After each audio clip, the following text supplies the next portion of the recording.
ഈ കേരളം ഇന്ത്യക്ക് മാതൃകയാവുന്ന വളരെ പ്രധാനപ്പെട്ട ഒരു നാടാണ്. എങ്ങനെയാണ് ഈ നാട് ഇങ്ങനെ പ്രത്യേകിച്ച് ഒരു തുരുത്ത് പോലെ ഈ രാജ്യത്ത് നിൽക്കുന്നത്? അതാണ് അമർത്യാസൻ പറഞ്ഞത്. അമർത്യാസൻ പറഞ്ഞു, കേരളത്തെ പറ്റി പഠിക്കണം, കേരള മോഡൽ മനസ്സിലാക്കണം. നമ്മളല്ല കേരള മോഡൽ പറഞ്ഞത്. ആദ്യം കേരള മോഡൽ പറഞ്ഞത് ലോകപ്രശസ്തനായ നോബൽ സമ്മാനം നേടിയ സാമൂഹ്യ ശാസ്ത്രജ്ഞനും കൂടിയായിട്ടുള്ള ബംഗാളിൽ ഇപ്പോഴും ജീവിച്ചിരിക്കുന്നുണ്ട് അമർത്യാസൻ, ബംഗാളിയാണ്. ഇപ്പോഴും ആവേശത്തോടുകൂടി കേരളത്തെ കേൾക്കുന്നുണ്ട്, മനസ്സിലാക്കുന്നുണ്ട്. അദ്ദേഹം പറഞ്ഞത് എന്താ? ഒരു മുതലാളിത്ത സമൂഹം, ഈ കേരളം കമ്മ്യൂണിസ്റ്റ് സാമൂഹ്യ വ്യവസ്ഥയൊന്നുമല്ല, സോഷ്യലിസ്റ്റ് സാമൂഹ്യ വ്യവസ്ഥയുമല്ല, ജനാധിപത്യ വിപ്ലവം പൂർത്തീകരിച്ചു കഴിഞ്ഞ ഒരു ജനാധിപത്യ ഗവൺമെന്റിന്റെ സംവിധാനവുമല്ല. എന്ന് പറഞ്ഞാൽ ജനകീയ ജനാധിപത്യം ഒന്നും നടന്നിട്ടില്ല. അപ്പോൾ ജനകീയ ജനാധിപത്യം നടന്നില്ല, സോഷ്യലിസം ഉണ്ടായില്ല, അങ്ങനെയുള്ള ഒരു കമ്മ്യൂണിസത്തിലേക്കൊന്നും പോയിട്ടില്ല. അങ്ങനെയുള്ള ഒരു നാട് എന്ന് പറഞ്ഞാൽ, ഒന്നുകൂടി വിശദമായിട്ട് പറഞ്ഞാൽ, കുത്തക മുതലാളിത്തത്തിന്റെയും ഭൂപ്രഭുത്വത്തിന്റെയും സാമ്രാജ്യത്വത്തിന്റെയും താല്പര്യ സംരക്ഷണത്തിന്റെ ഉപകരണമായ ഇന്ത്യൻ ഭരണകൂടത്തിന്റെ ഭാഗമായിട്ടുള്ള ഇന്ത്യൻ സംസ്ഥാനങ്ങളിൽ ഒന്നായ കേരളം എങ്ങനെ ഇന്ത്യയിലെ മറ്റിതര സംസ്ഥാനങ്ങളിൽ നിന്ന് മാറി ഒരു പുതിയ വികസന തന്ത്രത്തിലൂടെ മുന്നോട്ടേക്ക് പോയി എന്നുള്ളത് ലോകം അറിയണമെന്നാണ്, ലോകം പഠിക്കണമെന്നാണ് കേരള മോഡലിനെ പറ്റി പറഞ്ഞിട്ടുള്ള അമർത്യാസന്റെ വാചകം. എങ്ങനെയാണ് ഈ കേരളം ഇങ്ങനെയായത്? അതിന് കൃത്യമായിട്ടൊരു കാര്യം ഞാൻ പറയാം. ഒരു ചോദ്യം ചോദിക്കാം അല്ലേ? ഒരു ചോദ്യം. സമീപ ഇന്ത്യയിൽ, ശരിക്കും ശ്രദ്ധിച്ചാലേ കിട്ടുള്ളൂ, സമീപ ഇന്ത്യയിൽ കേരളത്തിൽ ഇല്ലാതായ ഒരു വർഗം ഏതാണ്? പറ. സമീപകാല ഇന്ത്യയിൽ ഇവിടെ ഇല്ലാതായി പോയ ഒരു വർഗം ഏതാണ് എന്ന് യോഗത്തിന് ഇങ്ങനെ വെറുതെ വന്ന പോരാ. ഏതാ വർഗം? ആർക്കറിയാം? ആലോചിച്ച് നോക്കിയാൽ കിട്ടും ഏതാണ് ആ വർഗം. ഇപ്പോ കാലഹരണപ്പെട്ടു പോയതാണ് ആ വർഗം. ഇപ്പൊ ആ വർഗം ഇല്ല. ആ വർഗം ഏതാണ്? ജന്മിത്വമാണ്. ശരിയായ ഉത്തരാണ്. ജന്മിത്വമാണ്. ജന്മിത്വം ഇവിടെ ഇല്ലല്ലോ. ഉണ്ടോ? ഇവിടെ ഉണ്ടോ? എവിടെയെങ്കിലും ഉണ്ടോ ജന്മി? നിങ്ങൾ ഇപ്പൊ ആരെങ്കിലും ജന്മിനെ കാണുന്നുണ്ടോ? ഇല്ല. അപ്പോ കേരളത്തിന്റെ സമീപകാല വളർച്ചയിലെ മൗലികമായ വ്യത്യാസം എന്ന് പറയുന്നത് ഭൂബന്ധത്തിൽ വന്ന മാറ്റം തന്നെയാണ്. ഭൂബന്ധത്തിൽ വന്ന മാറ്റം. EMS അതിനെപ്പറ്റി പറഞ്ഞത് നിങ്ങൾക്കെല്ലാം ഓർമ്മയുണ്ടാവും. എന്താ? ജാതി, ജന്മി, നാടുവാഴി വ്യവസ്ഥ എന്നാണ്. ജാതി, ജന്മി, നാടുവാഴി വ്യവസ്ഥ എന്ന് EMS വിളിച്ച ആ ജന്മിത്വത്തെ വെച്ച് കാണല്, കങ്കാണി, നൂരി, മുക്കാല്, വാശി, വണ്ണാത്തി മാറ്റിമുടക്കല്, കല്ലും തോലും വെച്ചുകെട്ടല് ഉൾപ്പെടെ കൂലിയാൻ ഉൾപ്പെടെയുള്ള അക്രമ പിരിവുകൾ കൊണ്ട് കുടിയാനെയും കുടിയാന്റെ കുടുംബത്തെയും നിരന്തരമായിട്ട് തകർത്തെറിഞ്ഞ ആ ജന്മിത്വത്തെ ഈ കേരളത്തിൽ നമുക്ക് അവസാനിപ്പിക്കാനായി ഇന്ത്യയിൽ ഇപ്പോഴും തുടരുകയാണ്. ആ വർഗം ഇവിടെ ഇല്ല. ആ വർഗത്തെ അവസാനിപ്പിക്കാനായി എന്നുള്ളതാണ് കേരളത്തിന്റെ ഏറ്റവും പ്രധാനപ്പെട്ട മൗലികമായ വ്യത്യാസം. ഭൂബന്ധത്തിൽ മാറ്റം വന്നപ്പോൾ ഇവിടെ നമുക്ക് ലക്ഷക്കണക്കിന് മനുഷ്യർക്ക് സ്വന്തമായിട്ട് ഭൂമി കൊടുക്കാനായി. അത് 5 സെന്റ് മുതൽ 15 ഏക്കർ വരെ ഭൂമി കിട്ടി. ലക്ഷക്കണക്കിന് മനുഷ്യർക്ക് കിട്ടി. അങ്ങനെ ഈ കേരളം ഒരു പുതിയ കേരളമായിട്ട് രൂപപ്പെടുന്നതിന് വേണ്ടിയുള്ള അടിസ്ഥാനപരമായിട്ടുള്ള മാറ്റങ്ങൾ ഉണ്ടായി. ആ മാറ്റത്തിൽ നിന്നാണ് വിദ്യാഭ്യാസ മേഖലയിലുള്ള 57 മുതലുള്ള നമ്മുടെ നിരന്തരമായ ശ്രമം, ആരോഗ്യ മേഖലയിലുള്ള ശ്രമം, എല്ലാറ്റിനെയും പുതിയത് എന്ന് ഭരണവർഗം നിരന്തരം പറഞ്ഞുകൊണ്ടിരിക്കുമ്പോൾ നമ്മൾ പുതിയത് എന്നല്ല പറഞ്ഞത്. നമ്മളെന്താ പറഞ്ഞത്? നമ്മൾ ഉപയോഗിച്ച പദം എന്നാ? എല്ലാറ്റിൻ്റെയും മുമ്പിൽ ഉപയോഗിച്ച പദം ജനകീയം എന്നാണ്. കണ്ടൊരു വ്യത്യാസമുണ്ട്. വെറുതെ ഉപയോഗിക്കുന്നതല്ല ഇതല്ല, ഈ പദങ്ങളെല്ലാം. ജനകീയമായ വിദ്യാഭ്യാസം, ജനകീയമായ ആരോഗ്യ പ്രസ്ഥാനം, ജനകീയമായ മറ്റ് വിവിധ തലങ്ങളിലുള്ള പ്രവർത്തനങ്ങൾ, ജനകീയ ആസൂത്രണം, ഇതെല്ലാം ജനകീയ എന്ന് പറഞ്ഞ് വെറുതെ പറയുന്നതല്ല. ഒരു മുതലാളിത്ത സമൂഹത്തിൽ നിന്നുകൊണ്ട് ഭൂപ്രഭുത്വവുമായിട്ട് സന്ധി ചെയ്ത ആ ജീർണതയുടെ ഭാഗമായിട്ട് തന്നെ നിലനിൽക്കുന്ന മുതലാളിത്ത വികസന പാതയിൽ എങ്ങനെയാണ് നമുക്ക് പാവപ്പെട്ട മനുഷ്യരുടെ ജീവിതത്തിൽ ഇടപെടാനാവുക? അങ്ങനെ മൗലികമായ ഇടപെടലിന്റെ ഭാഗമായി ഇവിടെ ഏറ്റവും പിന്നണിയിൽ കിടക്കുന്ന പാവപ്പെട്ട മനുഷ്യന് ഗുണമേന്മയോടെ ജീവിക്കാനാവുന്ന ഒരു പുതിയ സാഹചര്യം കേരളത്തിലുണ്ടായി. എന്താണ്ടേ? ഗുണമേന്മയോടെ ജീവിക്കാനാവുന്ന പാവപ്പെട്ട മനുഷ്യന്റെ ഒരു നാടായി കേരളത്തെ മാറ്റി. ഇത് കേരളത്തിൽ മാത്രം. ഇന്ത്യയുടെ ഏതെങ്കിലും ഒരു സംസ്ഥാനത്തിന് ഇതുപോലെ ഒരു സാഹചര്യം കേരളത്തിലുള്ളത് പോലെയുണ്ടോ? ഇല്ല എന്നുള്ളതാണ് കൃത്യമായ ഉത്തരം. അങ്ങനൊരു സാഹചര്യം ഇല്ല. ഇവിടെ ഇതിന്റെ ഭാഗമായിട്ട് വന്ന ഒരുപാട് വളർച്ചയുണ്ട്, വികാസമുണ്ട്. അതിലേക്കൊന്നും ഞാനിപ്പോഴും കടക്കാൻ ഉദ്ദേശിക്കുന്നില്ല. എന്നാൽ ഒരു കാര്യം ഞാൻ പറയാം. ഇവിടെ ഈ കേരളത്തിൽ 57 മുതൽ മാത്രമല്ല 57 മുമ്പും 1937 കമ്മ്യൂണിസ്റ്റ് പാർട്ടിയുടെ സെല്ല് രൂപം കൊണ്ടത് മുതൽ വർഗസമര സിദ്ധാന്തത്തിലൂടെ VMS പറഞ്ഞ ജാതി ജന്മി നാടുവാഴി വ്യവസ്ഥക്കെതിരായി നിരവധിയായ പോരാട്ടങ്ങളും സമരങ്ങളും നടത്തിയപ്പോൾ അതിന്റെ തന്നെ ഭാഗമായിട്ട് നിരവധി സഖാക്കൾ സ്വന്തം ജീവിതം തന്നെ സമർപ്പിച്ചപ്പോൾ ആ സമർപ്പിത ജീവിതത്തിലൂടെ ഈ കേരളം കെട്ടിപ്പൊക്കിയ ഇന്ത്യക്ക് മാതൃകയാവുന്ന ഒരു പുതിയ നാടാണ് നവകേരള സൃഷ്ടിക്ക് വേണ്ടി ഇപ്പോഴും സജീവമായി പ്രവർത്തിക്കുന്ന ഈ കേരളമെന്ന് അഭിമാനത്തോടെ മനസ്സിലാക്കാൻ നമുക്ക് സാധിക്കണം. അല്ലാതെ അവിടെ ഇവിടെ ഉണ്ടാവുന്ന ഏതെങ്കിലും കാര്യം ചൂണ്ടിക്കാണിച്ചിട്ട് ഇതാണോ കേരള മോഡൽ എന്ന് BJP-കാരും കോൺഗ്രസ്സുകാരും ചോദിച്ചുകൊണ്ടിരിക്കുന്നുണ്ട്. അതല്ല കേരള മോഡൽ. ദശലക്ഷക്കണക്കിന് മനുഷ്യന് സ്വന്തമായിട്ട് ഭൂമിയും കയറിക്കിടക്കാൻ ഒരിടവും അതിന്റെ ഭാഗമായിട്ട് അവന് കൃത്യമായ കൂലിയും ആ കൂലി വ്യവസ്ഥയിൽ നിന്ന് അവന്റെ ആരോഗ്യ സംരക്ഷണത്തിൽ ഉതകുന്ന രീതിയിലുള്ള ജനകീയ ആരോഗ്യ പ്രസ്ഥാനവും ജനകീയ വിദ്യാഭ്യാസ പ്രസ്ഥാനവും എല്ലാം കൂടി ചേർന്ന് ഒരു പുതിയ തലത്തിലേക്ക് കേരളത്തെ ഉയർത്തിക്കൊണ്ടുവന്ന ചരിത്രം കുറിച്ച നാടാണ് കേരളം. അത് ഇന്ത്യയിലെ മറ്റിതര സംസ്ഥാനങ്ങളിൽ നിന്ന് തികച്ചും വ്യത്യസ്തമാണ് എന്നുള്ളതാണ് കേരള മോഡൽ. ഇതാണ് അമർത്യ സെൻ പറഞ്ഞത്. ഈ കേരള മോഡലിനെ ഇനിയും നമുക്ക് ശക്തിപ്പെടുത്താനാവണം. എന്താ വെറുതെ ജനാധിപത്യം ഉദ്ദേശിക്കുന്നത്? ഈ കേരള മോഡലിനെ ഞാൻ പറഞ്ഞാൽ പാവപ്പെട്ട മനുഷ്യന്റെ ഗുണമേന്മയുള്ള ജീവിതത്തെ ഇനിയും കൂടുതൽ ഗുണമേന്മയുള്ള ജീവിതത്തിലേക്ക് അവരെ നയിക്കാനാവണം. അതിനു വേണ്ടിയുള്ള പ്രവർത്തനമാണ് നമുക്ക് നടത്താനുള്ളത്. അതിന്റെ പ്രവർത്തനത്തിന്റെ ഭാഗമായിട്ടാണ് ഇപ്പോഴും നവകേരളം എന്ന പുതിയ മുദ്രാവാക്യം പിണറായി വിജയന്റെ മുഖ്യമന്ത്രി എന്ന രീതിയിലും മന്ത്രിസഭയും ആകെ അതിലേക്ക് നീങ്ങാനാണ് ഇപ്പോൾ ശ്രമിച്ചുകൊണ്ടിരിക്കുന്നത്. അതിനെ തകർക്കാനാണ് ഇന്ത്യ രാജ്യത്ത് നമുക്ക് നേരെ വിപരീതമായ നിലപാട് സ്വീകരിക്കുന്ന വലിയ മുതലാളിമാരുടെ താല്പര്യം സംരക്ഷിക്കുന്ന കേന്ദ്ര ഗവൺമെന്റ് നരേന്ദ്രമോദി. നാളെ രാവിലെ നരേന്ദ്രമോദി വരും. എന്താ പ്രസംഗം? തുല്യതക്ക് വേണ്ടിയിട്ടാണ്. എന്താ തുല്യത? ബാലരാമപുരത്തെ പാവപ്പെട്ട കർഷക തൊഴിലാളിയുടെ കൃഷിക്കാരന്റെ വരുമാനവും ഇന്ത്യയിലെ ഏറ്റവും വലിയ ലോകത്തിലെ ഏറ്റവും വലിയ മുതലാളിയുടെ വരുമാനവും തമ്മിൽ എന്തെങ്കിലും താരതമ്യമുണ്ടോ? ഇവിടെ BJP-കാരും കോൺഗ്രസ്സുകാരൊക്കെ ഉണ്ടാവുമല്ലോ. ഞാൻ അവരോട് ചോദിക്കുന്നു, എന്തെങ്കിലും താരതമ്യമുണ്ടോ? ഇന്ത്യ ലോകത്തിലെ ഏറ്റവും പിന്നിൽ നിൽക്കുന്ന മുതലാളിത്തം നൽകുന്ന ഒരു രാജ്യമാണ്. ഞാനിത് വെറുതെ പറയല്ല, കണക്ക് വെച്ച് തന്നെ പറയാ. ഇന്ത്യക്ക് സ്വാതന്ത്ര്യം കിട്ടിയപ്പോ ഇന്ത്യയിലെ ഭൂപ്രഭുത്വത്തെ അവസാനിച്ച് മുതലാളിത്തം ശക്തിപ്പെട്ട് മുമ്പോട്ടേക്ക് വന്നില്ല.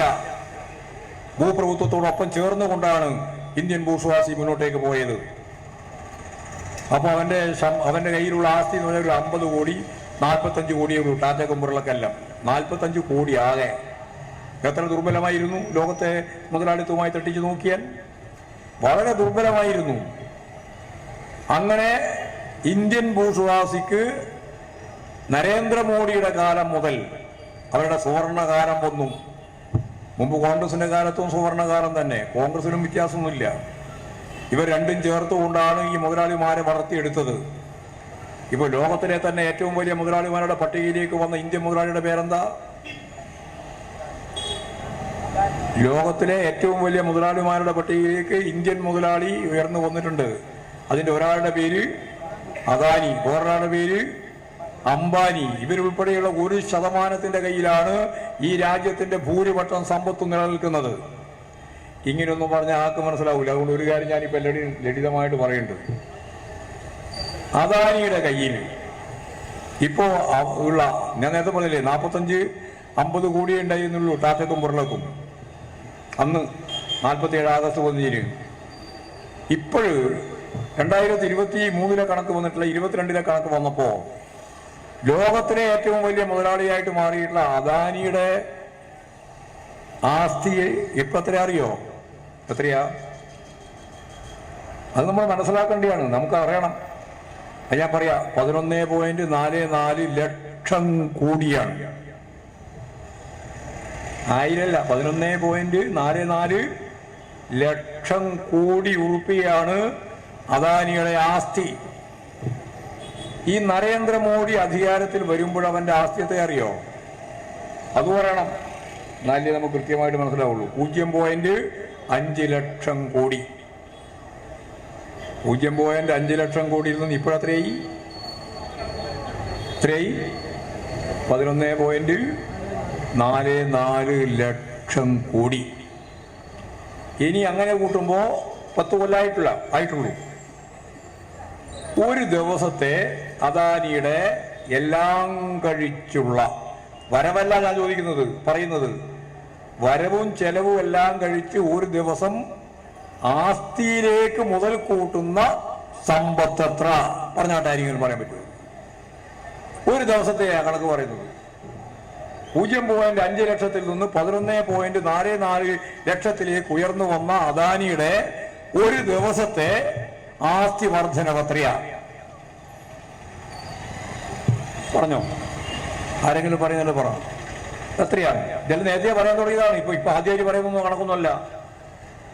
പക്ഷെ നമ്മൾ പുതിയോത് പ്രസംഗിക്കുമ്പോൾ അത് നമുക്ക് വളരെല്ലാന്നാ ഓരോരാളും വിചാരിക്കുന്നത്. അത് ഗോവിന്ദന്മാർ ഇങ്ങനെ പറഞ്ഞു പോകുന്നില്ല എന്ത് കാര്യം എന്ന രീതിയിലാണ്. എന്നിട്ടോ ഇങ്ങനെ നോക്കിയിരിക്കുകയും ചെയ്യും. ഞാൻ നിങ്ങൾ കണക്കോട്ട് നോക്ക്. ഒരാൾക്ക് 1000 ഉറുപ്പിക കിട്ടും നോക്കാം ഒരു വരുമാനം, ഒരു ദിവസം. അത് വരുമാനമാണ്, അതിന് ചെലവുണ്ട്. ആ ചെലവും കൂടി കഴിച്ച് അവസാനം ബാക്കി വരുന്നത് ചിലയാൾക്ക് 100 രൂപ ബാക്കി വരും, ചിലയാൾക്ക് 200 രൂപ കടം വരും. അങ്ങനല്ലേ? ചിലയാൾക്ക് 100 രൂപ ബാക്കി ഉണ്ടാവും, ചിലയാൾക്ക് 200 രൂപ കടവും ഉണ്ടാവും. അത് നമ്മളിപ്പോൾ ഒരാളെ പറ്റി പറയുമ്പോൾ പറയേണ്ട കാര്യമില്ല, അത് നമ്മുടെ കണക്ക്. എന്നാൽ ഈ അദാനിയുടെ ഒരു ദിവസത്തെ വരവ് ചെലവ് കണക്കല്ല ഞാൻ പറയുന്നത്. അതെല്ലാം കഴിഞ്ഞ് ആസ്തിയിലേക്ക് മുതൽ കൂട്ടുന്ന പണമത്ര എന്നാണ് ചോദ്യം. ആർക്കും അറിയില്ല, അതുകൊണ്ട് ഞാൻ തന്നെ പറയാം. പക്ഷെ ഇനിയും ഞാൻ എല്ലാവരും പറയും. ഇനിയിപ്പോൾ ഞാൻ പറഞ്ഞതെല്ലാം മാത്രമല്ല, എല്ലാവരും പറയും. അന്നേരം നിങ്ങൾക്ക് ഓർമ്മയുണ്ടാവണം, അത് 1600 കോടി ഉറുപ്പികയാണ് ഒരു ദിവസത്തെ ആസ്തി വർധനവ്. 1600 കോടി. ഇതാണ് നരേന്ദ്രമോദി പറയുന്നത്. എന്താ തുല്യത? ഇതാ തുല്യത. നിങ്ങൾക്ക് 1000 കിട്ടിയാൽ 1000ന്റെ ഭാഗമായിട്ട് അതിന്റെ അവസാനം ബാക്കി വെക്കാൻ നോക്കുമ്പോൾ ഒന്നുകിൽ 100 രൂപ അല്ലെങ്കിൽ 200 രൂപ കടം. അവിടെയോ? അവിടെ 1600 കോടി ഉറുപ്പിക ഓരോ ദിവസവും ആസ്തി വർധനവിലേക്ക് മുതൽ കൂട്ടാനാവുന്ന നിലയിൽ ഈ അദാനിയെ വളർത്തിയിരിക്കുന്നു. ഏതാണ്ട് ഇത്ര തന്നെയാണ് അംബാനിയുടെയും കണക്ക്. അംബാനിയുടെ കണക്കും ഇത് തന്നെയാണ്. കൈവിരലെണ്ണാവുന്ന ആളുകൾ ചേർന്ന് ഈ രാജ്യത്തിന്റെ സമ്പത്ത് മുഴുവൻ കൈക്കലാക്കിയിരിക്കുകയാണ്. എന്നിട്ട് തുല്യത ആരെ? നരേന്ദ്രമോദിയുടെ തുല്യത. ആരെ തുല്യത ഇത്? എന്നിട്ട് ഇവന്റെ എല്ലാം കയ്യിലുള്ള പണവും വാങ്ങിയിട്ട് BJPയുടെ ഒരു പത്രാസ്. ഞാനിപ്പോ ഇങ്ങനെ വരുമ്പോ വഴിക്ക് മുഴുവൻ നിറയെ കൊടിയാണ്, കൊടിയും ബോർഡും. എന്താ കൊടിയും ബോർഡും വെക്കുന്ന കാര്യം? ഇവന്റെ ചെലവിലാണല്ലോ. ആരെ ചെലവില്? ഈ അദാനിയുടെ ചെലവില്, അംബാനിയുടെ ചെലവില്. അതിനു വേണ്ടിയിട്ടാണ് ഈ BJP ഗവൺമെന്റ് ഒരു കാര്യം പറ്റിക്കാൻ വേണ്ടി ഒരു സൂത്രം. എന്താ സൂത്രം? എല്ലാവർക്കും പറയാം. ഹൈക്കോടതി, സുപ്രീം കോടതി തന്നെ കൃത്യമായിട്ട് പറഞ്ഞു. എന്താ സൂത്രം? Electoral bond. ഇലക്ട്രൽ ബോണ്ട് എന്ന് പറഞ്ഞാൽ എന്തോ ഒരു ബോണ്ടാന്നേ മനസ്സിലാക്കുള്ളൂ. ആ ബോണ്ട് രാഷ്ട്രീയ പാർട്ടികൾക്ക് സംഭാവന നൽകുന്നതിന് വേണ്ടി ആരും അറിയാതെ ഒരു ഏർപ്പാടാണ്. ആരാ തന്നതെന്നോ ആരാ വാങ്ങിയതെന്നോ ഒന്നും ആർക്കും അറിയണ്ട. നിങ്ങൾക്ക് ഇഷ്ടം പോലെ പണം വാങ്ങാം, പണം കിട്ടും. അന്ന് ഈ ഇന്ത്യയിൽ ഈ ഇലക്ട്രൽ ബോണ്ട് എന്ന് പറയുന്നത് വൻ തട്ടിപ്പാണെന്നും കോർപ്പറേറ്റുകളുടെ താല്പര്യത്തിൽ തുള്ളുന്ന ആളുകൾക്ക് നൽകുന്ന ഏറ്റവും പ്രധാനപ്പെട്ട സംഭാവനയാണെന്നും അത് ഈ കേരളത്തെ, ഇന്ത്യയെ അങ്ങോളം ഇങ്ങോളം ചെയ്യാൻ പോകുന്നത് പണാധിപത്യത്തിലേക്ക് നീക്കുകയാണ് ചെയ്യുക എന്നും പറഞ്ഞ ഒരേ ഒരു പാർട്ടി മാത്രമേ ഇന്ത്യയിലുള്ളൂ. ആ party communist party of India Marxist ആണ്. Communist party of India Marxist ആണ്, ഒറ്റ പാർട്ടി. പിന്നെ അടുത്ത പാർട്ടികൾ പറഞ്ഞു ഞങ്ങള് CBI ഏറ്റവും പ്രധാനപ്പെട്ട ബാങ്കിൽ SBI അതിൽ അക്കൗണ്ട് എടുക്കണം, എന്നിട്ട് വേണം അത് രജിസ്റ്റർ ചെയ്യാൻ.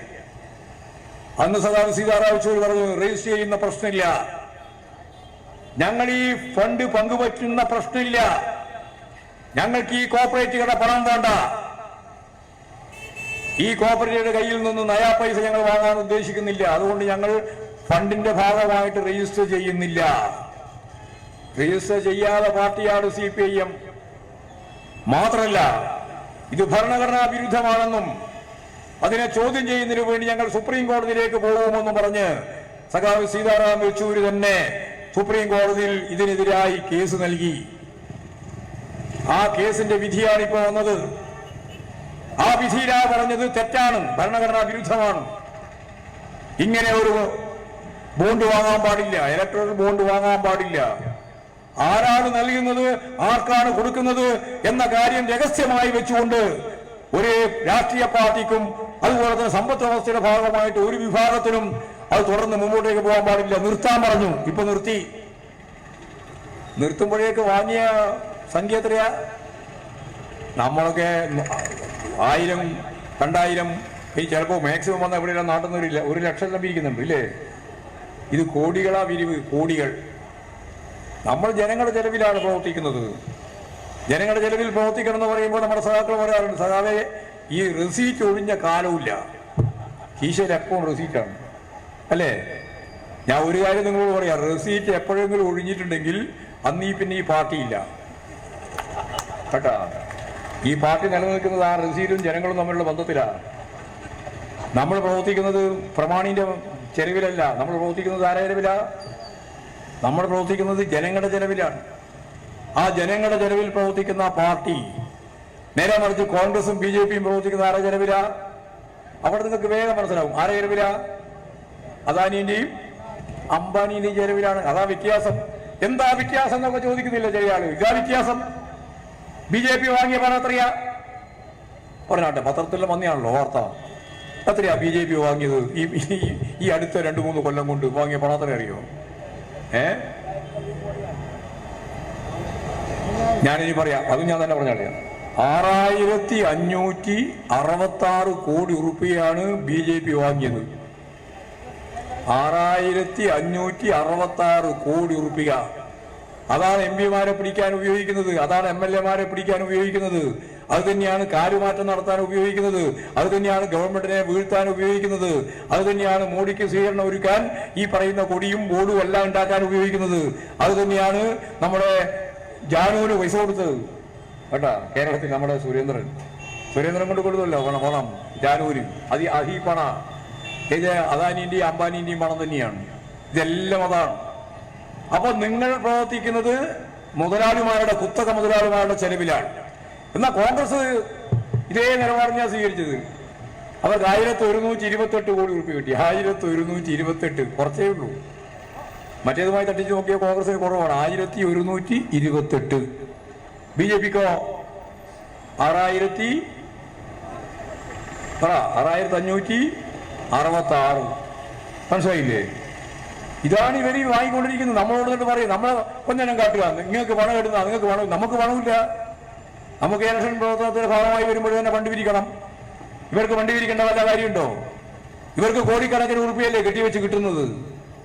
അതിപ്പോഴേതായാലും അതിശക്തിയായ ഒരു സമരത്തിന്റെ ഭാഗമായി സഖാവ് സീതാറാം യെച്ചൂരി ഉൾപ്പെടെയുള്ള വളരെ പ്രധാനപ്പെട്ട പാർട്ടി നേതൃത്വവും എല്ലാം ചേർന്ന് നടത്തിയിട്ടുള്ള ഒരു ചെറുത്തുനിൽപ്പിന്റെ ഭാഗമായി സുപ്രീം കോടതിക്ക് അതിന് നൽകേണ്ടതില്ല, കൊടുക്കാൻ പാടില്ല, അതല്ല പരസ്യപ്പെടുത്തണമെന്ന് ഇപ്പൊ പറഞ്ഞു കഴിഞ്ഞിരിക്കുകയാണ്. ഇത് ഞാൻ ഒരു സാന്ദർഭികമായിട്ട് പറഞ്ഞു എന്ന് മാത്രമേ ഉള്ളൂ. അപ്പൊ ഞാൻ പറഞ്ഞു വന്ന ഇത്രയേ ഉള്ളൂ. സമ്പന്നർക്ക് വേണ്ടി സമ്പന്നരുടെ പാർട്ടി പ്രവർത്തിക്കും, പാവപ്പെട്ടവർക്ക് വേണ്ടി പാവപ്പെട്ടവരുടെ പാർട്ടി പ്രവർത്തിക്കും. അത് രണ്ടും ഞാൻ നേരത്തെ പറഞ്ഞതാണ്. ജനങ്ങളുടെ ചെലവിൽ നമ്മൾ പ്രവർത്തിക്കും, കുത്തകളുടെ ചെലവിൽ കോൺഗ്രസും ബി ജെ പിയും പ്രവർത്തിക്കും. ഇനി ഞങ്ങൾ അങ്ങനെ പ്രവർത്തിക്കില്ല എന്ന് പറയാൻ കോൺഗ്രസ് ബി ജെ പിക്കും പറ്റില്ല, കോൺഗ്രസിനും പറ്റില്ല.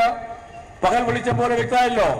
1128 കോടി രൂപ കോൺഗ്രസ് വാങ്ങിയിട്ടുണ്ട്, 6566 കോടി രൂപ ബി ജെ പി വാങ്ങിയിട്ടുണ്ട്. പിന്നെ കുറേശ്ശെ വാങ്ങിയ ചെറിയ ചെറിയ പാർട്ടിയുണ്ട്. ഒരു നയാ പൈസ വാങ്ങാതെ ഒറ്റ പാർട്ടിയേ ഉള്ളൂ. അത് കമ്മ്യൂണിസ്റ്റ് പാർട്ടിയോ ഇന്ത്യ മാർക്സിസ്റ്റ് ആണ്. അതാണ് ഈ പാർട്ടി. അതുകൊണ്ട് നമ്മളെ സംബന്ധിച്ചിടത്തോളം വീടുണ്ടാക്കി കൊടുക്കുക എന്ന് പറഞ്ഞ നിയമം ബ്ലോക്ക് ഇവിടെ ഡിവൈഎഫിയുടെ ബ്ലോക്ക് കമ്മിറ്റി എങ്ങനെയാ ഉണ്ടാക്കിയിട്ടുണ്ടാവുക? എങ്ങനെയാ? ബിരിയാണി ചാർജാണ് കേട്ടാ. അത് പുതിയ പേയ്മെന്റ് ആയിപ്പോ. ആരോട് പൈസ വാങ്ങാണ്ടിരിക്കുക, എന്നിട്ട് ബിരിയാണി ഉണ്ടാക്കി കൊടുക്കുക എല്ലാവരും. എന്നിട്ട് അതിന് കിട്ടുന്ന ലാഭം അത് നല്ലപോലെ ആക്രി എടുത്തുകൊണ്ട് പോവുക. സാധാരണ വേണ്ടാത്ത സാധനങ്ങളൊക്കെ കൊണ്ടുപോയിട്ട് വിൽക്കുക. അങ്ങനെ കൊണ്ടുപോയി വിറ്റിട്ട് നമ്മൾ കോടിക്കണക്കിന് രൂപ കിട്ടിയിട്ടുണ്ട് ഇല്ലേ? പ്രകൃതി ദുരന്തം ഉൾപ്പെടെയുള്ള പ്രശ്നം വന്നപ്പോ 11 കോടി രൂപ ഈ ഡിവൈഎഫ്ഐ പഴയ പാൽ വസ്തുക്കൾ ശേഖരിച്ച് വിറ്റ് കേരള ഗവൺമെന്റിന് നൽകിയ ഒരേ ഒരു സംഘടന മാത്രമേ ഉള്ളൂ. അത് ഡിവൈഎഫ്ഐ ആണ് എന്നുള്ള സത്യമാണ്. അപ്പൊ നമ്മൾ ജനങ്ങളിൽ നിന്നാണ് അവരുടെ പാൽ വസ്തുവായാലും പണമായാലും അതുപോലെ തന്നെ ബിരിയാണി ചാലഞ്ച് ആയാലും എന്തെല്ലാം കാര്യങ്ങളുണ്ടെങ്കിലും എല്ലാം ജനങ്ങളെ സമീപിച്ചുകൊണ്ടാണ്. ഇവിടെയാണ് കേരളത്തിലല്ല ഇന്ത്യയുടെ ചരിത്രത്തിൽ ആദ്യമായി എത്രയോ വർഷക്കാലമായി ആശുപത്രിയിൽ താമസിക്കുന്ന, ആശുപത്രിയിൽ തന്നെ ചികിത്സ നടത്തിക്കൊണ്ടിരിക്കുന്നവരുടെ ഒപ്പം നിൽക്കുന്നവർക്ക് ഉൾപ്പെടെ ഭക്ഷണം കൊടുത്തുകൊണ്ടിരിക്കുന്ന മെഡിക്കൽ കോളേജിന്റെ അനുഭവമുള്ളത് ഇവിടെയാണ്, തിരുവനന്തപുരത്താണ്. അപ്പോൾ ത്യാഗപൂർണമായ പ്രവർത്തനത്തിന് സന്നദ്ധരായിട്ട് രംഗത്ത് വരുന്ന നിരവധി സഖാക്കളും പ്രവർത്തകരുമുള്ള ഈ നാട്ടിൽ ഏതായാലും ആശയ്ക്ക് വേണ്ടി, അവരുടെ കുടുംബത്തിന് വേണ്ടി ഒരു വീടുണ്ടാക്കാനും അത് കൊടുക്കാനും കഴിഞ്ഞു എന്ന് വരുന്നത് വളരെ പ്രധാനമായ ഒരു ചുവടുവെപ്പാണ്. ഈ കേരളത്തിൽ വീടില്ലാത്ത മുഴുവൻ ആൾക്കും വീട് കൊടുക്കണമെന്നാണ് അല്ലെ ലൈഫ് പദ്ധതിയുടെ ഭാഗമായിട്ടുള്ള ഉന്നം. വിദ്യാഭ്യാസ മേഖലയിൽ ഫലപ്രദമായിട്ട് ഏതറ്റം വരെയും പഠിക്കാൻ കഴിയുമോ അവർക്കെല്ലാം പഠിക്കാനാവണം എന്നുള്ളതാണ്.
ഞാൻ പറഞ്ഞു വന്നത് ജനങ്ങൾ അനുഭവിക്കുന്ന ഏറ്റവും പിന്നിൽ നിൽക്കുന്നവരുൾപ്പെടെ മൗലികമായ പ്രശ്നങ്ങൾക്കെല്ലാം പരിഹാരം കാണാനാവണം. നമുക്ക് തൊഴിലില്ലായ്മ ഉൾപ്പെടെയുള്ള പ്രശ്നങ്ങൾക്ക് പരിഹാരം കാണാനാവുമെന്നതാണ് ഗവൺമെൻറ് കാണുന്നത്. KDISCും കേരള എക്കണോമിക് മിഷനുമെല്ലാം നല്ല രീതിയിലുള്ള ഇടപെടൽ നടത്തി ലക്ഷക്കണക്കിന് ആളുകൾക്ക് തൊഴിൽ കൊടുക്കുന്നതിന് പോലെയുള്ള പ്രവർത്തനം നടത്തി വരികയാണ്. ഒരു പുതിയ കേരളം സൃഷ്ടിക്കാനാണ് നമ്മൾ ശ്രമിക്കുന്നത്. ഈ കേരളം സൃഷ്ടിക്കാൻ ശ്രമിക്കുന്ന ഗവൺമെൻറ്റിനെ ഒരു ഇഞ്ച് മുന്നോട്ടേക്ക് പോകാൻ അനുവദിക്കില്ല എന്നാണ് കേന്ദ്ര ഗവൺമെൻറ്റിൻ്റെ ശാഠ്യം. നമുക്ക് തരേണ്ടുന്ന 1,07,500 കോടി രൂപ ഗവൺമെൻറ് ഈ 7 കൊല്ലം കൊണ്ട് തന്നിട്ടില്ല. ഇക്കൊല്ലം മാത്രം ഏതാണ്ട് 64,000 കോടി രൂപ തരണം, തന്നിട്ടില്ല. പിന്നെ എങ്ങനെയാണ്? എന്നിട്ട് ഇവിടെ കോൺഗ്രസിൻ്റെ നേതാക്കന്മാരെല്ലാം പ്രസംഗിച്ച് നടക്കുകയാണ്. വലിയ പ്രതിസന്ധിയാണ്. ഞങ്ങൾക്ക് യാതൊരു സംശയമില്ല, പ്രതിസന്ധിയാണ്. ഞങ്ങൾ ഈ കേരളത്തിലെ ജനങ്ങൾക്ക് ഏതാണ്ട് 62 ലക്ഷം ആളുകൾക്ക് 1,600 രൂപ പെൻഷൻ കൊടുക്കുന്നുണ്ട്. ഉള്ളപ്പോൾ നല്ലപോലെ കൊടുത്തിട്ടുണ്ട്, ഇപ്പം ഇല്ല കൊടുക്കാൻ. എന്നിട്ടും ബാലഗോപാലിനോട് പറഞ്ഞത് ഒരു 2 ഗഡുവെങ്കിലും കൊടുക്കാൻ സാധിക്കണമെന്നാണ്. നമ്മുടെ വീട്ടമ്മമാർക്ക് പെൻഷൻ കൊടുക്കും നമ്മൾ പറഞ്ഞാണ്, കൊടുക്കേണ്ടിയാണ്. എങ്ങനെ കൊടുക്കാനാ? അധ്യാപകർ, ജീവനക്കാർ, പെൻഷൻകാർ, ക്ഷാമബത്ത DA അതിൻ്റെ ഏരിയർ കൊടുക്കണമെന്ന് നമ്മൾ തീരുമാനിച്ചാൽ എങ്ങനെ കൊടുക്കാനാ? പൊതുവിതരണ ശൃംഖലയെ ശക്തിപ്പെടുത്തിയിട്ട് ഇത്രയും കാലം നമ്മൾ മുമ്പോട്ടേക്ക് പോയതാണ്. ഇനിയിപ്പോഴും ഒരു നയാ പൈസ കൊടുക്കാൻ സാധിക്കുന്ന നിലയല്ലല്ലോ. കേന്ദ്ര ഗവൺമെന്റ് കേരളത്തിൻ്റെ ഒരു വികസന പ്രവർത്തനവും നടത്താൻ അനുവദിക്കില്ല എന്ന ഉറച്ച നിലപാട് സ്വീകരിച്ച് കേരളത്തിലെ ജനങ്ങളെ വെല്ലുവിളിക്കുകയാണ്. ഇതാ കാര്യം. അതിൻ്റെ ഒപ്പം തന്നെയാണ് കോൺഗ്രസ്. ലോക ചരിത്രത്തിൽ ഇന്നേ വരെ ഒരു പ്രതിപക്ഷ പാർട്ടി ഒരു വികസന പ്രവർത്തനവും നടത്താൻ ഞങ്ങൾ അനുവദിക്കില്ല എന്ന് പരസ്യമായിട്ട് രാഷ്ട്രീയ ക്യാമ്പയിൻ നടത്തിയത് വി.ഡി. സതീശനല്ലാതെ, ഈ കോൺഗ്രസ് അല്ലാതെ മറ്റൊരു പാർട്ടിയും ലോകത്തെവിടെയും ഈ രീതിയിൽ നിലപാട് സ്വീകരിക്കുന്നില്ല. ഒരു വികസന പ്രവർത്തനവും നടത്താൻ പറ്റില്ല എന്നാണ്. ഞാനതിൻ്റെ വിശദീകരണത്തിലേക്കൊന്നും കടക്കുകയില്ല. അപ്പോൾ ഒരു ഭാഗത്ത് ഈ രാജ്യം തന്നെ സ്വേച്ഛാധിപത്യത്തിലേക്ക്, വർഗീയതയിലേക്ക്, ഒരു ഹിന്ദു രാഷ്ട്രത്തിലേക്ക്, ഹിന്ദുത്വ അജണ്ട വെച്ച് നീങ്ങുക. ഇവിടെ അതിനെതിരായ അതിശക്തിയായ ഒരു ബദൽ സംവിധാനം കേരളത്തിൽ മതനിരപേക്ഷ ഉള്ളടക്കത്തോടുകൂടി മുമ്പോട്ടേക്ക് പോവുക. ആ ഗവൺമെന്റിനെ ഒരു പാഠം പഠിപ്പിച്ചേ അടങ്ങൂ എന്ന് വർഗീയവാദികൾ തന്നെ തീരുമാനിച്ച് നമ്മുടെ എല്ലാ തരത്തിലുള്ള നമുക്ക് കിട്ടേണ്ടുന്ന, ഇവന്റെ ഒന്നും ഓശാരൊന്നുമല്ല, നമുക്ക് ഈ കേരളത്തിന് ലഭിക്കേണ്ടുന്ന പണം തരാതിരിക്കുക. 18 MP-മാരുണ്ട് ഇവിടെ, ഒരൊറ്റ ഒന്നും അതിനെതിരായിട്ട് ഒരു അക്ഷരം മിണ്ടുന്നില്ല. പറയുന്നുണ്ടെങ്കിൽ, പാർലമെന്റിൽ പറയുന്നുണ്ടെങ്കിൽ അത് കേരളത്തിനെതിരായിട്ട് മാത്രമാണ്. കേരളത്തിന് അനുകൂലമായിട്ട് പറയില്ല, ജനങ്ങൾക്ക് അനുകൂലമായിട്ട് പറയില്ല, ജനങ്ങൾക്കെതിരായിട്ട് പറയുകയാണ്. അതിലൊരാളാണ് നിങ്ങൾക്കെല്ലാം അറിയുന്ന KPCC പ്രസിഡന്റ്. KPCC പ്രസിഡന്റും പ്രതിപക്ഷ നേതാവും തമ്മിൽ നല്ല ബന്ധമാണ്. എല്ലാവരും ആ ബന്ധം കുറച്ച് ദിവസമായിട്ട് ഇപ്പോൾ ആഘോഷിച്ചുകൊണ്ടിരിക്കുകയാണ്. അപ്പോൾ ചെന്നിത്തല പറയുന്നത് അവർ നല്ല നല്ല ബന്ധത്തിലാണ്. അത് പറയുന്നതിൻ്റെ പേര് സഖം നായനാർ പറയുന്ന പോലെ കുന്നാംകുളത്താണ്. ഇവർ നല്ല സുന്ദരമായിട്ടുള്ള ഐക്യത്തിലാണ്. ആരൊക്കെ? സുധാകരനും വി.ഡി. സതീശനും നല്ല ഐക്യത്തിലാണെന്നാണ്. ആ ഐക്യം നിങ്ങളെല്ലാം കേട്ടു. ഇവിടെ പത്രസമ്മേളനം വിളിച്ച് ഇവരെല്ലാം, അതിനപ്പുറം ഞാൻ പറയുന്നില്ല, പുതിയത്ത് പറയാൻ പറ്റില്ല, പരസ്യമായിട്ട് പറയാൻ പറ്റുന്നതേ അല്ല. ഇവനല്ലേ പിന്നെ അതിനപ്പുറത്ത് പറഞ്ഞ പറയാ. സാനിമോൾ ഉസ്മാൻ പറഞ്ഞു, ഇവിടെ ഓൺ ചെയ്തിട്ടാണുള്ളത്, മൈക്ക് ഓൺ ചെയ്തിട്ടാണുള്ളത്. എന്ത് ഈ ഓരോരാളുടെ സംസ്കാരം വളരെ പ്രധാനമാണ്. ജീവിതക്രമത്തിൽ നിന്ന് രൂപപ്പെട്ടു വരുന്ന ഭാഷ അതിൻ്റെ തന്നെ ഉൽപ്പന്നമാണ്. വെറുതെ ആ ഭാഷ വരില്ല. എനിക്ക് പറയാൻ പറ്റുമോ അങ്ങനെ? നിങ്ങൾക്ക് ആർക്കെങ്കിലും പറയാൻ പറ്റുമോ? പറയാൻ പറ്റില്ല. ആ ഭാഷ രൂപം കൊള്ളുന്നത് ഒരു സാംസ്കാരിക അവബോധത്തിൻ്റെയും അതിൻ്റെ തന്നെ ഉൽപ്പന്നം എന്ന രീതിയിലുമാണ് ആ ഭാഷ ഉപയോഗിക്കുക. അത് അറിഞ്ഞോ അറിയാതൊക്കെ പറഞ്ഞുകൊണ്ടിരിക്കും, പലതും പറഞ്ഞുകൊണ്ടിരിക്കും. ചിലത് ആളുകൾ കേൾക്കും, ചിലത് കേൾക്കില്ല എന്ന് മാത്രമേ ഉള്ളൂ. അവർ തമ്മിൽ വലിയ കുഴപ്പമാണ്. അതിൻ്റെ ജാതക്ക് കൊടുത്ത പേര് നല്ല രസമുള്ള പേരാണ്. എന്താ? സമരാഗ്നി. വഴിക്കെത്തിയപ്പോൾ തന്നെ എന്തായി പോയി? അഗ്നി അത് മിക്കവാറും കിട്ടു. ഇനിയിപ്പോ തിരുവനന്തപുരത്ത് എത്തുമ്പോൾ എന്ത് അഗ്നിയും കൊണ്ട് വരിക എന്നിപ്പോ പറയാൻ പറ്റില്ല. ഇനി സുധാകരൻ എന്താ പറയാ, അതുപോലെ തന്നെ പ്രതിപക്ഷ നേതാവ് എന്താ നാളെ പറയാൻ പോകുന്നൊന്നും പറയാൻ പറ്റില്ല. ഇന്നിപ്പോ പത്രം പറയുന്നത് സുധാകരനെ MP സ്ഥാനത്തേക്ക് മത്സരിപ്പിക്കുക തന്നെ ചെയ്യും. എന്നിട്ട് അവസാനം പറയാ മത്സരിപ്പിക്കുന്നതാണ് കോൺഗ്രസിന് നല്ലത്, കാരണം KPCC പ്രസിഡന്റ് സ്ഥാനം ഒഴിവാക്കാൻ KPCC പ്രസിഡന്റ് സ്ഥാനം ഒഴിവാക്കാൻ കണ്ണൂരിൽ മത്സരിപ്പിക്കാൻ പോവാണ് എന്ന് പത്രങ്ങൾ പറയാണ്, ചാനൽ പറയാണ്. നമുക്കിപ്പോ എവിടെ മത്സരിക്കുന്നതോടും ഈ പ്രയാസമുള്ളതോട് പറയുന്നതല്ല. പക്ഷെ നിങ്ങൾ മനസ്സിലാക്കണം, സമരാജ്ഞി എന്ന് അതിനു മുമ്പ് നമ്മുടെ നവകേരള സൃഷ്ടിക്ക് വേണ്ടിയുള്ള മുഖ്യമന്ത്രിയുടെയും അതുപോലെ തന്നെ മന്ത്രിമാരുടെയും എല്ലാം ക്യാബിനറ്റ് അങ്ങനെ തന്നെ ജനങ്ങളെ കാണാൻ പോയി ജനങ്ങളോട് സംവേദിച്ചുകൊണ്ടിരിക്കുമ്പോൾ അവർ അന്ന് പറഞ്ഞിരുന്നു ഒരു പുതിയ മുദ്രാവാക്യം. എന്താ അത് ഓർമ്മയില്ലേ? കോൺഗ്രസ്സുകാരനെ പറഞ്ഞ കുറ്റവിചാരണ. കുറ്റവിചാരണക്ക് ഒരു സ്ഥലത്ത് പോയ 14 ആളെ വന്നിട്ടുണ്ട്, 14 ആള്. അതോട് കുറ്റവിചാരണ അവസാനിച്ചു. 10,000 ആളെയും കൊണ്ട് സഖാവ് പിണറായിയും മന്ത്രിമാരും സംവേദിച്ച് പരിപാടി മുമ്പോട്ടേക്ക് പോവുകയാണ് 140 മണ്ഡലത്തിൽ.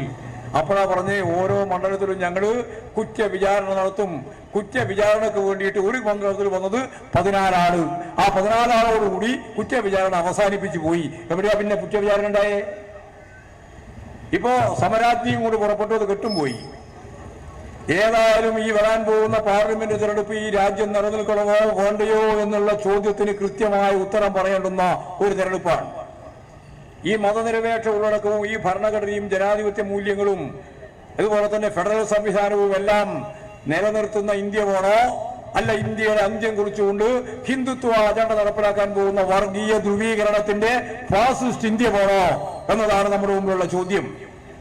ഫാസിസ്റ്റ് ഇന്ത്യ വേണ്ട എന്ന് പറയുന്ന ഇന്ത്യയിലെ ഏറ്റവും കരുത്തുറ്റ പ്രസ്ഥാനം ഇടതുപക്ഷ പ്രസ്ഥാനമാണ് ഈ കേരളത്തിൽ എന്നുള്ളത് കൊണ്ട് കേരളത്തിൽ നിന്ന് ഇടതുപക്ഷ MP-മാര് ഡൽഹിയിലെത്തേണ്ടത് ഈ നാടിന്റെ ഭാവിക്ക് വളരെ അത്യാവശ്യമാണ് എന്ന കാര്യം നമ്മളെല്ലാം ഓർക്കണമെന്ന് മാത്രമേ ഞാനിപ്പോൾ ചൂണ്ടിക്കാണിക്കുന്നുള്ളൂ.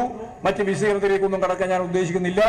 ഏതായാലും ഈ നാട് ആഗ്രഹിക്കുന്ന രീതിയിൽ ജനാധിപത്യ സംവിധാനത്തെയും മതനിരപേക്ഷതയെയും ഫെഡറൽ സംവിധാനത്തെയും ഭരണഘടനയെയും സംരക്ഷിക്കുന്നതിനു വേണ്ടിയുള്ള പ്രവർത്തനത്തിൽ ഈ ബാലരാമപുരം പോലെയുള്ള തൊഴിലാളി വർഗ പ്രസ്ഥാനത്തിന്റെ കമ്മ്യൂണിസ്റ്റ് പ്രസ്ഥാനത്തിന്റെ ആദ്യകാല നേതൃത്വത്തിന് ജന്മം കൊടുത്ത ഏറ്റവും പ്രധാനപ്പെട്ട ഈ പുണ്യഭൂമിയിൽ നിന്നുകൊണ്ട് നമുക്ക് വരാൻ പോകുന്ന പോരാട്ടത്തിലെ ഏറ്റവും കരുത്തുറ്റ ശക്തിയായിട്ട് മുന്നോട്ടേക്ക് പോകാൻ ആവണമെന്നും ആവുമെന്നുള്ള പ്രതീക്ഷയോടുകൂടി അതിന്റെ ഊർജം നൽകുന്ന ഉജ്ജ്വലമായ പ്രവർത്തനം നടത്തിയ ആശയുടെ മാതൃകാപരമായ ജീവിതത്തെ ഈ സന്ദർഭത്തിൽ സ്മരിച്ചുകൊണ്ട് അവരുടെ കുടുംബത്തിന് നിങ്ങൾ തീരുമാനിച്ചതുപോലെയുള്ള ഈ താക്കോൽ കൈമാറൽ ചടങ്ങ് നിങ്ങളെല്ലാം സമ്മതത്തോടെയും അതുപോലെ തന്നെ അനുവാദത്തോടെയും നൽകുന്നതായി അറിയിച്ചുകൊണ്ട് ഞാൻ എന്റെ വാക്കുകൾ ഉപസംഹരിക്കുകയാണ്.